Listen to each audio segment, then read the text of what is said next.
On peut afficher le titre du message, Gaël, déjà maintenant. Le titre du message de ce soir, passe de la mort à la vie. Passe de la mort à la vie. C'est le titre du message que j'ai voulu apporter aujourd'hui. Et on est en plein week-end de Pâques. On est en plein week-end où c'est Pâques. Et les traditions païennes, les amis, je ne sais pas pour vous, mais Pâques, ça symbolise chez certains les lapins, les œufs en chocolat, etc. etc. Je ne sais pas s'il y a un week-end où on n'a jamais mangé autant de chocolat de nos vies, peut-être. Je ne mange pas trop de chocolat, moi, mais ce week-end-là, c'est vrai qu'on en mange un peu plus que d'habitude. Et puis la tradition chrétienne, une belle tradition. Pâques représente la mort et la résurrection de Jésus. Le jeudi soir avant son arrestation, Jésus a partagé avec ses apôtres le pain et le vin. Puis par la suite, il fut arrêté, jugé et condamné à mort et crucifié le vendredi.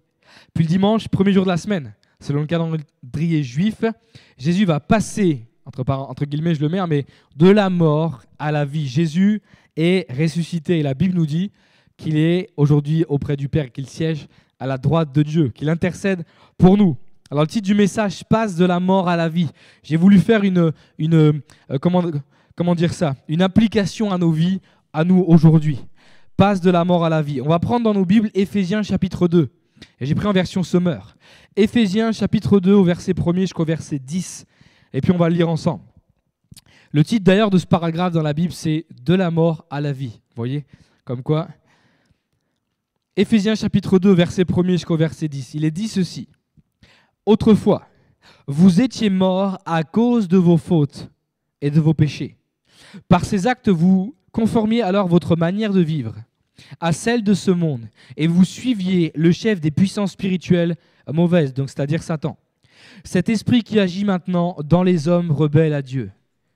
Nous aussi, nous faisions autrefois tous partie de ces hommes. Nous vivions selon nos mauvais désirs d'hommes livrés à eux-mêmes, et nous accomplissions tout ce que notre corps et notre esprit nous poussaient à faire. Aussi étions-nous, par nature, voués à la colère de Dieu, comme le reste des hommes. Mais Dieu, et c'est là qu'il y a une vraie différence, le « mais » ici est positif, mais Dieu est riche en bonté, aussi à cause du grand amour dont il nous a aimés. Alors que nous étions morts, spirituels, morts, à cause de nos fautes, il nous a fait revivre les uns les autres avec Christ. C'est par la grâce que vous êtes sauvés, ou c'est par grâce, selon les versions, que vous êtes sauvés. Par notre union avec Jésus-Christ, Dieu nous a ressuscités les uns et les autres et nous a fait siéger les uns et les autres dans le monde céleste. Il l'a fait afin de démontrer pour tous les âges à venir l'extraordinaire richesse de sa grâce qu'il a manifestée en Jésus-Christ par sa bonté envers nous. C'est par grâce, car c'est par grâce que vous êtes sauvés, par le moyen de la foi. Cela ne vient pas de vous, c'est un don de Dieu. Ce n'est pas le fruit d'œuvre que vous auriez accompli. Personne n'a donc de raison de se vanter. Ce que nous sommes, verset 10, nous le devons à Dieu, car par notre union avec Jésus-Christ, Dieu nous a créés pour une vie riche d'œuvres bonnes qu'il a préparées à l'avance, afin que nous les accomplissions. Amen. Merci Seigneur. Quand l'apôtre Paul parle ici d'être mort, je vous l'ai dit dans le texte, il ne parle pas d'une mort physique, il parle d'une mort spirituelle et non physique. Dans ce texte, il y a clairement un avant et un après. On parle d'un moment, je dirais, sans Dieu, de laisser la chair faire ce qu'elle veut, notre corps faire ce qu'il veut et d'être dans le péché, et un moment après avec Dieu où le chrétien essaie d'être transformé, essaie du moins de progresser et de se rapprocher de Dieu. Puis dans ce verset 4 qu'on l'a vu, mais Dieu est riche en bonté. Et puis ce mais ici, je vous l'ai déjà dit, mais il y a des mais parfois, on donne des bonnes choses et puis le mais parfois, après c'est mais il y avait ceci à améliorer, il y avait cela. Et puis ici, il y a tout ce qu'on était avant et puis ce mais-là, il a une importance capitale puisque c'est le mais qui va, mais Dieu est riche en bonté. C'est un mais positif ici. Ce mais a une importance capitale les amis. Il marque le avant et le après. Il y a quelques versets qui nous parlent d'autrefois et ces versets-là nous parlent du présent et de maintenant. Premier point de ce message, meurs à toi-même. Meurs à toi-même. Je vais vous l'expliquer dans ce message. Certains, vous avez ce soir besoin peut-être même d'aller plus loin avec Dieu, mais carrément de donner votre vie à Jésus entièrement. De la donner entièrement. Vous avez besoin de passer de la mort spirituelle à la vie spirituelle. Puis j'ai envie que vous puissiez, dans vos vies, dire comme au verset 1er, « Autrefois, j'étais mort à cause de mes fautes et de mes péchés. » C'est la plus belle des choses de voir quelqu'un passer de la mort à la vie spirituelle. Passer d'une vie de péché sans Dieu à une vie avec Dieu. Et puis, il y a beaucoup de versions bibliques qui emploient ce mot « autrefois ». Autrefois, la définition, c'est dans un temps passé. Moi, j'ai envie que tu dises ce soir, et pour n'importe qui, que tu donnes ta vie à Jésus, que tu aies déjà donné ta vie à Jésus. En tant que chrétien, on n'est pas parfait. Mais on essaie de frôler la perfection avec l'excellence surtout. Mais que ce soir, tu dises, ok, avant de rentrer dans ce lieu, autrefois j'étais comme ça. Autrefois, j'avais cette chose-là à changer, mais que tu déclares avec foi que ça, c'était autrefois. Tu sais que tu as une situation dans ta vie que tu as envie de dire, mais ça, c'était autrefois. Quand je vais ressortir de ce lieu, puis même maintenant, quand j'entends ces paroles, c'est pour moi, c'est pour ma vie. Ça commence déjà maintenant. Le autrefois, c'était autrefois. Et maintenant que tu es rentré dans ce lieu, tu dis aujourd'hui. Aujourd'hui, c'est maintenant que ça se passe. Et que tu ne dises pas aujourd'hui, je suis mort à cause de mes fautes et de mes péchés. Que tu ne restes pas sur ce aujourd'hui, tu sais. Mais que tu dises vraiment autrefois. Ça, c'était ma vie d'avant. Il y a quelque chose ce soir qui doit changer. Peut-être une chose par une chose, mais il y a quelque chose qui doit changer. Que tu puisses t'attribuer ce mot si important, autrefois. Et je l'attribue pour ce qui était du passé dans ma vie, en arrivant dans ce lieu. Et maintenant, c'est aujourd'hui, maintenant que ça se passe. Ce mot-là s'adresse aussi, je vous l'ai dit, à certains croyants. Parfois, certains croyants ne sont pas morts à eux-mêmes entièrement. Tu sais, tu donnes ta vie à Jésus, tu avances progressivement. Je vous l'ai dit, on n'est pas parfait. Mais il y a des choses qui pourraient changer, puis on a cette flemme humaine. Donc, on n'est pas mort à nous-mêmes entièrement. Où ils n'ont fait mourir qu'une partie d'eux-mêmes. Tu sais, il y a certains péchés, on les garde quand même dans nos vies parce que la chair, elle aime ça. Elle aime ces désirs-là, donc on les garde. Il y a cette moitié-là qui aime aller le dimanche ou le mardi soir à l'église, le samedi également à la réunion de jeunesse. Mais il y a l'autre partie qui aime bien garder toutes ces choses que la chair aime tant. Et parfois, on n'aime pas non plus changer, les amis. Et je dis on. On n'aime pas changer nos attitudes, on n'aime pas changer notre caractère, notre façon de parler également. On laisse la vieille nature reprendre le dessus. Hein? Parce que parfois, on veille pendant un temps, et c'est l'image que je vais vous donner ce soir, meurs à toi-même. Il faut qu'il y ait des choses que tu dois laisser mourir. Comme Jésus est mort sur la croix et il est ressuscité, il faut ce soir que tu meurs à toi-même. Il faut que tu laisses des choses sur la croix. Il faut que tu crucifies certaines choses ce soir. Et puis, il faut que tu ressortes de ce tombeau en homme ou femme nouvelle. Il faut qu'il y ait des choses qui changent ce soir. Dire, ok, cette croix, je vais laisser des choses et je vais les crucifier à tout jamais. Et puis quand je vais ressortir du tombeau, là, ça va être quelque chose de nouveau pour moi. Il va se passer quelque chose dans cette vie nouvelle. Parfois, c'est ce qui se passe dans ta vie. Tu crucifies certaines choses, ça n'a plus d'emprise sur ta vie, mais quand tu ressors du tombeau, tu es super, ça se passe bien pendant quelques jours, et puis tu retombes dans tes addictions. Tu retombes dans ce qui n'est pas bon pour toi, parce que tu laisses les choses venir. Tu retombes dans ta vieille nature. Dieu ne nous demande pas d'être parfaits, les amis. Mais avec le temps, il doit y avoir un changement dans ta vie. Il doit y avoir un changement de personnalité dans ta façon de penser, ta façon de parler, ta façon d'agir avec les gens. Galates chapitre 5 au verset 17. Il est dit « Car la chair a des désirs contraires à ceux de l'esprit. Et l'esprit en a de contraires à ceux de la chair. Ils sont opposés entre eux, afin que vous ne fassiez point ce que vous voudriez. » Les œuvres de la chair, je vous le rappelle, c'est quoi? C'est la débauche, les rivalités, tout ce qui est querelle. Aujourd'hui, on parle en 2023, c'est les embrouilles, quoi. Les disputes, les divisions, etc. Et puis le fruit de l'esprit, j'ai bien dit le fruit de l'esprit, c'est la joie, la paix, la bonté, la patience, la bienveillance. Et surtout, j'ai envie de le mettre tout en haut, celui-là, c'est l'amour. Aimer, parce que si tu aimes déjà, il y a quelque chose d'important qui est fait dans ton cœur. Certains chrétiens vivent depuis des années avec des œuvres de la chair ou des addictions. Et tu sais, on est là comme dans un cercle vicieux, puis on n'a pas envie de changer parce qu'on se contente, c'est bon, moi je suis sauvé, et puis je vis comme ça, mais je n'ai pas envie de plus changer dans mon caractère, dans mon comportement. Je n'ai pas envie d'aller plus loin. Trop de chrétiens aussi se cachent derrière cette phrase, les amis. Vous ne cachez pas derrière celle-là, s'il vous plaît. Ou alors changez ce soir. Je suis comme ça. Puis tu sais, je suis comme ça, tu bloques beaucoup de choses que Dieu peut faire dans ta vie.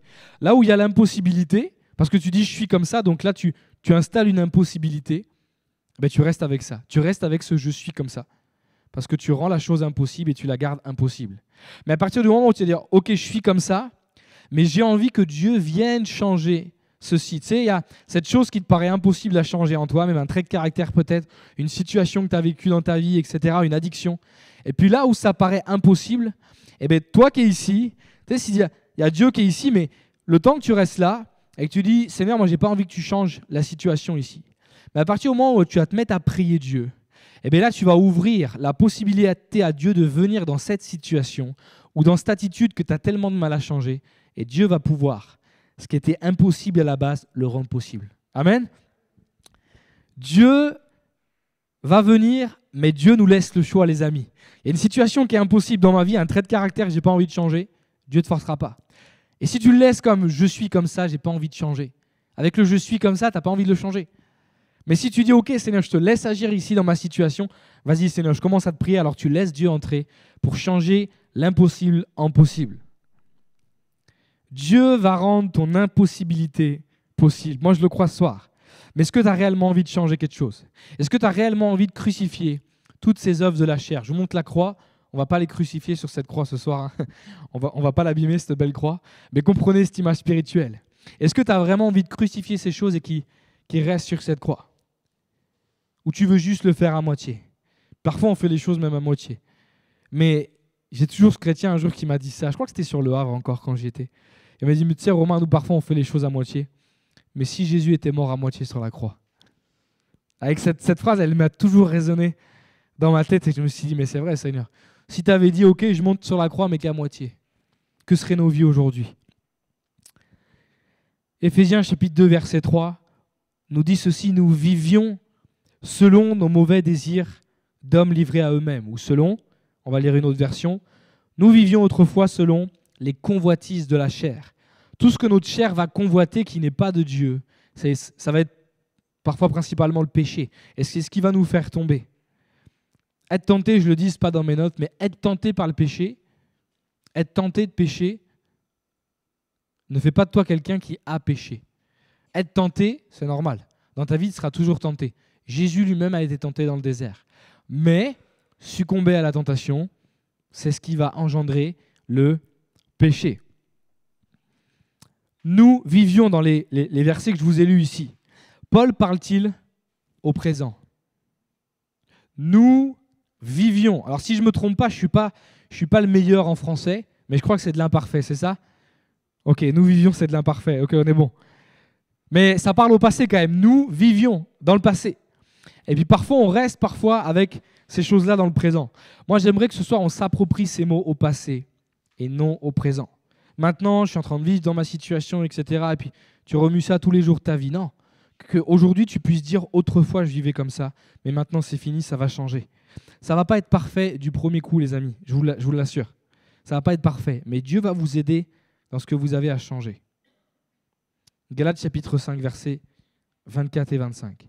Ceux qui sont à Jésus-Christ. Moi, je crois que ce soir, il y a des jeunes qui aiment Jésus dans cette salle. Ont crucifié la chair avec ses passions et ses désirs. Et si nous vivons par l'Esprit de Dieu, marchons aussi selon l'Esprit. Il y a cette image spirituelle que je veux vous laisser pour ce premier point. On parle de la Pâque. Jésus est mort, crucifié, mais il est ressuscité. Satan, il a dû se frotter les mains quand il a vu Jésus mort. Il s'est dit, ça y est, j'ai gagné. Mais j'aurais aimé voir la tête quand Jésus est sorti du tombeau et qu'il est ressuscité auprès du Père. Ce soir, j'aimerais que tu crucifies. Pense à une situation dans ta vie, pense à quelque chose. Peut-être même c'est, je dis, une addiction.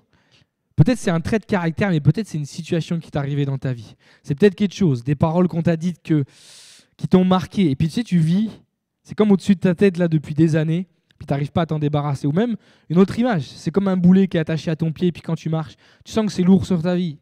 Un sac à dos aussi qui peut être lourd, je ne sais pas comment tu le vois. Mais cette situation-là, Dieu t'invite ce soir à la crucifier. Crucifie la chair pour que l'Esprit de Dieu puisse vivre en toi pleinement. Certains, vous avez crucifié la chair pour un temps, les amis. Mais parce que vous vous mettez dans une situation, vous vous rappelez ces souvenirs et ça vous fait replonger. Pour que quelque chose ressuscite pleinement, qu'il y ait une résurrection de quelque chose, il faut que la chose avant ou le problème soit mort. Jésus est ressuscité parce qu'il est mort avant. Il n'y aurait pas eu de résurrection s'il n'y avait pas la mort avant. Et pour que quelque chose ressuscite en toi, il faut que la chose ou le problème soit mort avant. Vous voyez, on a cité toutes ces choses. Et peut-être, tu sais, ton trait de caractère, parfois, il y a trop de tristesse qui vient t'envahir. J'aimerais que tu crucifies la tristesse pour que la joie, finalement, ressuscite en toi. Vous voyez ce que je veux dire? Si parfois, tu es embourbé dans certaines situations, tu ne sais pas trop comment faire, tu es tiraillé à l'intérieur de toi, eh bien, j'aimerais que tu crucifies ce trait de caractère et puis que ce soit la paix qui prenne la place, la paix qui ressuscite dans ton cœur, là, qui soit là. Crucifie ce qui n'est pas bon dans ta vie, mon ami. Puis ce deuxième point, il y a quelqu'un qui l'a fait pour une situation dans la Bible. J'aurais pu en prendre plein. Deuxième point, viens toucher Jésus. Je ne sais pas si ça vous dit quelque chose, si ça vous parle d'une situation dans la Bible. Viens toucher Jésus. Il y a une femme qui avait perdu du sang, qui avait une perte de sang depuis quelques années, on va le lire ensemble, hein, et puis qui a décidé de faire quelque chose ce jour-là. Marc chapitre 5, verset 24. Alors Jésus partit avec lui. Il part avec Jairus à ce moment-là, suivi d'une foule nombreuse qui le serrait de tous côtés. Dans la foule se trouvait une femme atteinte d'hémorragie depuis 12 ans. Elle avait été soignée par de nombreux médecins et elle avait beaucoup souffert. Elle avait dépensé toute sa fortune sans trouver la moindre amélioration. Au contraire, son état avait empiré. Elle avait entendu parler de Jésus et dans la foule, elle s'était approchée de lui par derrière et avait touché son vêtement. En disant, si j'arrive à toucher ses vêtements, alors je vais être guérie, je serai guérie. À l'instant même, son hémorragie s'arrêta et elle se sentit délivrée de son mal. Aussitôt, Jésus eut conscience qu'une force était sortie de lui. Il se retourna dans la foule et demanda, qui a touché mes vêtements? Ses disciples lui dirent, tu vois la foule qui te presse de tous côtés et tu demandes, qui m'a touché? Mais lui continuait à parcourir la foule du regard pour voir celle, et pas celui, celle qui avait fait cela. Jésus savait, mais il avait besoin d'interagir aussi avec elle après. Alors, saisie de crainte et toute tremblante, la femme, sachant ce qui lui était arrivé, s'avança, se jeta aux pieds de Jésus et lui dit toute la vérité. Jésus lui dit, ma fille, comme un père qui parle à son enfant, là, parce que tu as eu foi en moi, tu es guérie, va en paix et sois guérie de ton mal. Amen. J'aurais tellement aimé être là à ce moment-là et voir cette situation. Cette situation, elle est quand même extraordinaire. Mais cette femme, elle a un mal-être, un combat depuis 12 ans, 12 années. Elle souffre beaucoup. Elle a pas dépensé un peu, pas beaucoup, mais tout ce qu'elle avait. Elle s'est ruinée pour penser qu'elle allait aller mieux. Puis son état, il va en s'empirant. Puis à l'époque, il y avait beaucoup de médecins, mais des charlatans aussi qui profitaient un peu des gens et puis qui prenaient l'argent, voilà, pour assurer une guérison, mais finalement qui n'était pas là. Ce soir, j'aimerais vous faire ce parallèle avec vos vies, les amis. Je vous l'ai dit, un chrétien n'est pas parfait. On a toujours une chose chez nous qu'on aimerait améliorer pour plaire à Dieu. Ça, j'en suis sûr. Je vous ai parlé des œuvres de la chair dans le premier point. Comme je vous l'ai dit, c'est peut-être une addiction également. Puis peut-être c'est quelque chose que tu traînes depuis des années sur ta vie et puis qui t'empêche d'avancer un peu plus loin avec Dieu, puisque ça te ralentit. Et toi, tu n'aimes pas ça. Tu aimerais vivre pleinement ce que Dieu a pour toi. Parfois, tu es comme cette femme à la perte de sang. Tu souffres beaucoup. Tu as tout dépensé et pas forcément en argent. Pas forcément en argent. Ici, le parallèle que je veux faire avec vos vies, tu as peut-être dépensé tout en force physique, ton temps. Tu as peut-être dépensé tout ce que tu avais, Seigneur, tu vois, physiquement, tu te sens même épuisé. J'ai tellement prié de fois, Seigneur, et puis, c'est jamais arrivé. Ton état va même parfois en s'empirant parce que tu dis, Seigneur, j'ai tellement essayé de donner, et puis ça ne marche pas. Il y a quelque chose qui ne marche pas ici. Puis elle a encore entendu parler de Jésus, cette femme. Moi, je crois que ce soir, tu entends parler de Jésus. Mais cette femme, vous savez ce qu'elle a fait? Elle n'a pas regardé à sa condition. Parce qu'elle était considérée à l'époque comme impure. Et si elle aurait vraiment regardé à sa condition, jamais elle n'aurait été touchée Jésus. Parce qu'elle n'aurait pas été touchée déjà Jésus. Elle n'aurait pas non plus touché la foule. La Bible nous dit qu'une foule pressait Jésus. La foule n'avançait pas seulement, mais elle pressait Jésus. Elle a dû jouer des coudes dans cette foule. Elle a dû toucher les gens. Sauf qu'elle était considérée comme impure, donc elle n'avait pas le droit de faire ça. Elle n'avait pas le droit. Elle n'aurait même pas touché, je vous l'ai dit, la foule et le vêtement de Jésus, car elle était considérée comme impure. Mais elle n'a pas regardé à sa condition. C'est la foi qui a pris le dessus ce soir-là. Ce jour-là, elle s'est dit, je vais aller toucher Jésus. Et c'est ça, elle a été focalisée sur Jésus. Elle s'est dit, je ne vais pas regarder à ce qu'il y a autour, je ne regarde pas à ma condition. 12 années, ok, mais je vais y aller ce soir. C'est mon soir. Jésus veut que tu viennes à lui et il veut t'alléger de ce qui te pèse dans ta vie. Jésus veut ce soir que tu crucifies ce qui t'empêche d'avancer plus loin. Jésus veut ce soir que tu crucifies ton addiction, les œuvres de la chair. Jésus est la meilleure personne qui peut t'aider à faire ça. Vous savez pourquoi? Parce que lui-même a été crucifié. Lui-même connaît, lui-même sait. Il a été crucifié pour ensuite ressusciter. Lui-même peut t'aider à crucifier tes passions et tes désirs. Il a pris tes fautes, tes péchés et t'a rendu libre sur cette croix. Cette femme, il y a une chose qui est quand même intéressante. Elle va sortir de sa zone de confort. Elle va sortir de sa zone de confort. Je vous le dis, elle va avoir un regard qui va être focalisé uniquement sur Jésus. Elle aurait pu être découragée par rapport à la foule. Parce qu'il est dit, et c'est elle qui le dit, si j'arrive à toucher son vêtement.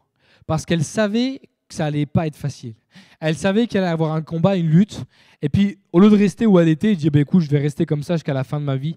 Elle avait envie de plus. Elle avait envie elle avait une vision d'un truc. Elle dit, il faut que ça change dans ma vie ce soir-là. Et en voyant cette foule, elle dit, si j'arrive. Parce qu'elle sait que c'est pas gagné d'avance, mais elle va au moins essayer. Et c'est ce que je veux te dire ce soir. Au moins, essaye. C'est même si tu dis, je suis comme ça, etc., au moins, essaye. Laisse au moins une petite porte à Dieu. Dis, écoute, tu peux quand même essayer. Et puis, j'ai envie de voir ce qui se passe. J'ai envie de voir ce qui se passe. Elle aurait pu être découragée avec toute cette foule. La foule aurait pu être une excuse ce jour-là. Quelle est ton excuse? Parfois pour ne pas aller toucher Jésus. Aujourd'hui, on a tellement de choses, les amis, des réseaux sociaux. Nos enfants aussi, il faut s'en occuper aussi, il faut qu'ils mangent, il faut les doucher, il faut faire ceci, cela pour ceux qui en ont. Ça prend aussi du temps. Et parfois, on est tellement fatigué de notre journée qu'on dit, Seigneur, j'ai même pas pris de temps avec toi. Je t'ai même pas prié, j'ai même pas lu ta parole.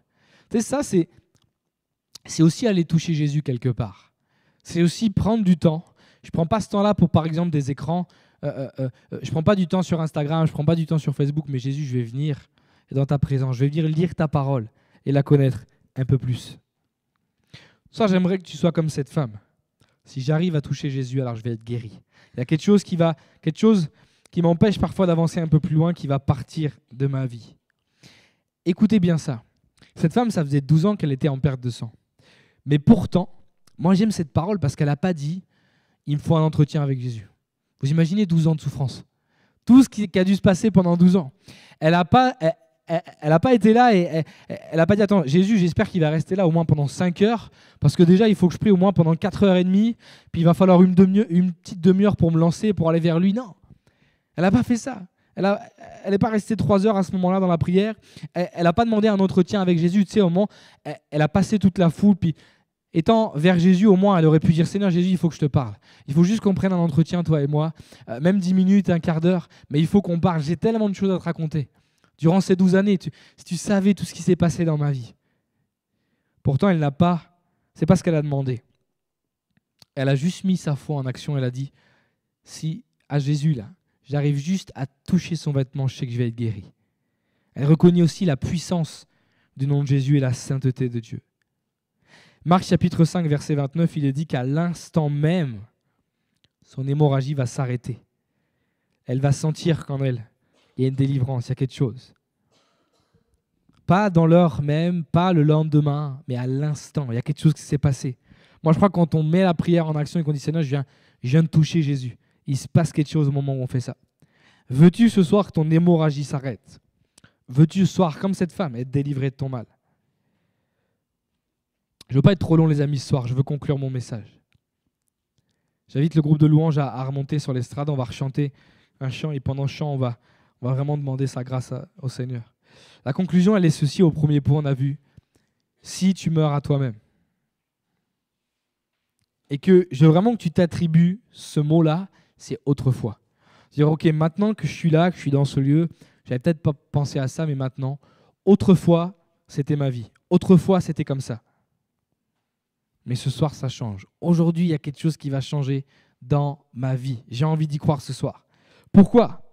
Parce que Jésus a pris mes péchés. Jésus a pris mes fardeaux sur cette croix. Et parce que je crois en cette image spirituelle.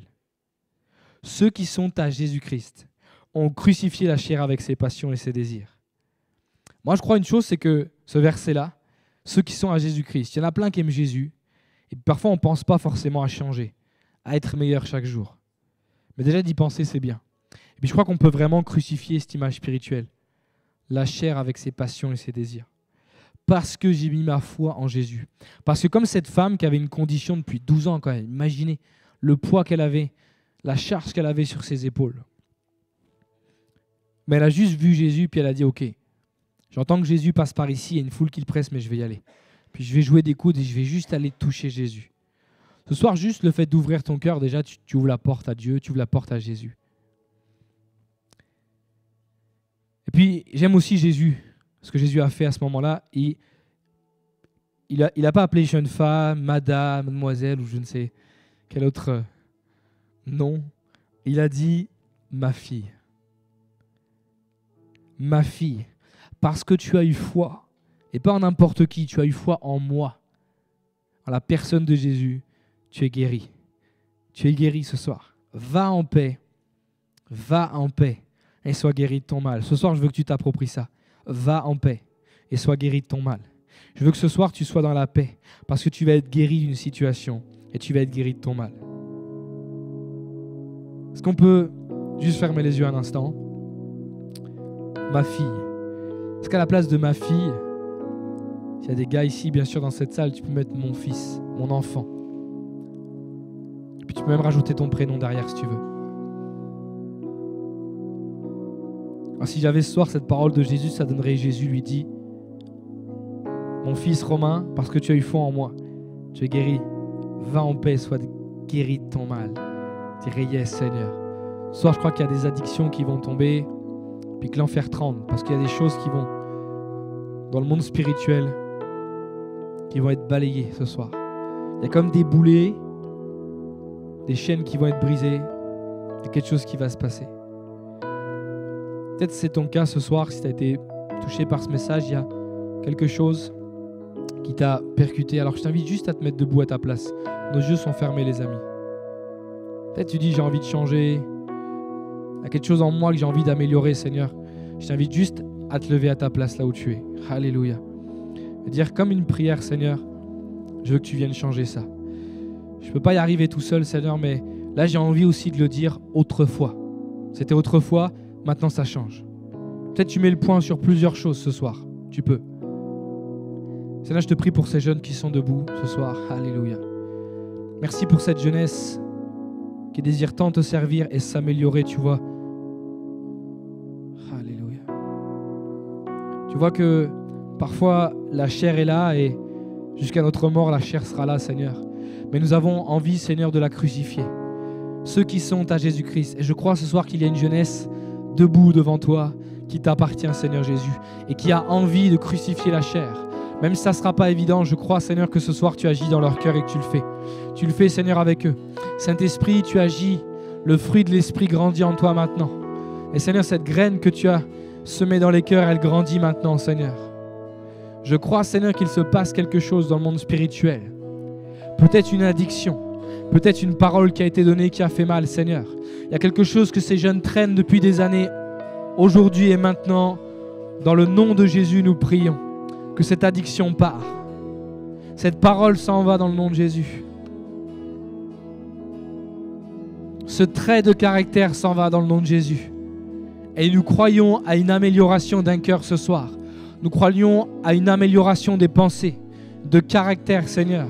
Une amélioration du comportement, Seigneur, ce soir. Et nous croyons que dans le nom de Jésus, les chaînes sont brisées. Alléluia. Merci pour ce que tu as déjà fait dans la vie de ces jeunes, Seigneur. Merci pour ce que tu fais maintenant et ce que tu feras encore. Amen.